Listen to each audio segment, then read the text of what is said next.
Bonjour à tous, nous sommes au deuxième jour de la visite de Benoît XVI à Chypre. Le pape qui a conservé ce matin la tonalité qu'il a donnée hier à ce voyage, n'intervenant pas sur les aspects concrets de la situation difficile de l'île, mais appelant chacun à sa responsabilité pour construire l'avenir. D'abord, ce matin, le pape s'est rendu au palais présidentiel pour un entretien privé avec le président Christofias.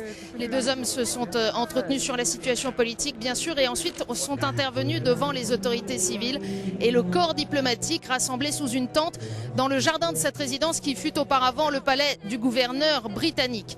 Là, le pape, après avoir salué la mémoire de l'archevêque Makarios, premier président de Chypre, voici tout juste 50 ans, eh bien, le pape en a appelé à l'exemple des grands philosophes grecs, de Platon, d'Aristote, des stoïciens, mais aussi des grands philosophes musulmans et chrétiens pour insister sur la nécessaire vertu de ceux qui conduisent les affaires publiques afin d'œuvrer à une société plus juste et plus fraternelle.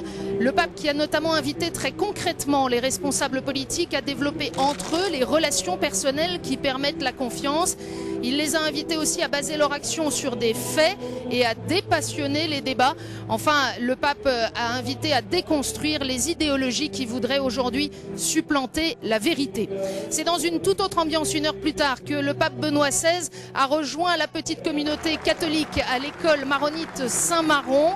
Le pape qui a été accueilli à la fois par l'archevêque maronite, Monseigneur Souef, et par le patriarche de Jérusalem, Monseigneur Toile, et qui a d'abord assisté au spectacle des enfants de l'école. Ensuite, Benoît XVI, dans cette atmosphère familiale, a voulu encourager ce tout petit troupeau à continuer de témoigner de sa foi et à ne pas ménager ses efforts dans la recherche d'une plus grande unité avec les autres chrétiens.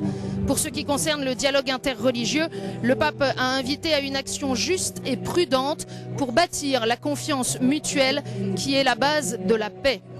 Enfin, la matinée s'est terminée par une rencontre au siège de l'église orthodoxe de Chypre, rencontre avec sa béatitude Chrysostome II. À nouveau, comme il l'avait fait hier à Paphos, le pape Benoît XVI a salué les efforts de cette église de Chypre dans le dialogue écuménique.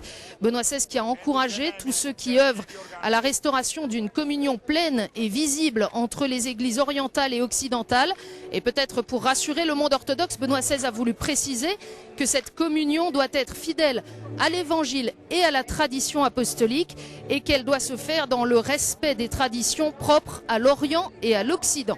Benoît XVI qui est ensuite retourné à la nonciature. Il pourrait, dit-on, rencontrer le grand mufti de Chypre dans l'après-midi. Ce qui est sûr en tout cas, c'est qu'en fin d'après-midi à 17h30, il célébrera la messe dans l'église latine de la Sainte-Croix.